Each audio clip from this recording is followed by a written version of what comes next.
Operation చేయించింది వీళ్ళు, వాళ్ళకైతే ఇష్టం ఇంకా కన్నం, కానీ ప్రోత్సహించింది మీరు. ఇప్పుడు కళ్ళు ఏమంటుంటే కనమంటున్నారు. అయిపోయింది. ఇప్పుడు ఆ ప్రాతిపదికన ఏమైపోయింది, జనాభా సంఖ్య తగ్గారు, మనకి పెరుగుదలలో మనకి తరుగుదల ఉంది, అటు పక్కన పెరుగుదల ఉంది. దాని వలన ఇప్పుడు నియోజకవర్గాలకి తేడా వస్తుంది. 50 ఏళ్ళు అయిపోయింది మనకి ఇది చేసి, పార్లమెంట్ నియోజకవర్గాలు పునరుద్ధరణ చేసి 50 ఏళ్ళు. ఇంకెప్పుడు చేస్తారు? కొన్ని దేశాల్లో 1500 మంది కూడా ఉన్నారు పార్లమెంట్ సభ్యులు.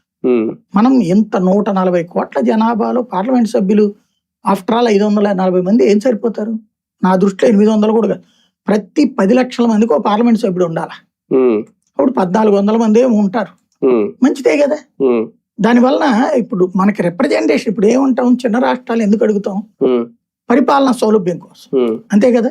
జిల్లాలను పునర్విభజన ఎందుకు కోరుతున్నాం? పరిపాలనా సౌలభ్యం కోసం. మరి పార్లమెంట్ సభ్యుడు కూడా పునర్విభజన జరగాలి కదా. కానీ వీళ్ళు చెప్పినట్టు జనాభా ఎక్కువ ఉన్న చోట లాస్ అయిపోరా? 50% అనేది మొత్తం దేశం అంతా అదే జరిగితే దాని వల్లనే కదా మనం బాగుపడేది. ఒరిజినల్ జనాభా ప్రాతిపదికనే చెయ్యాలి రాజ్యాంగం ప్రకారం.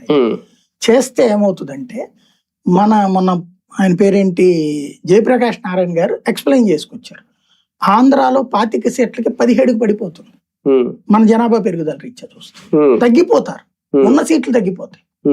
తెలంగాణలో 17 కాస్త 12కి పడిపోతుంది వాళ్ళ సీట్లు.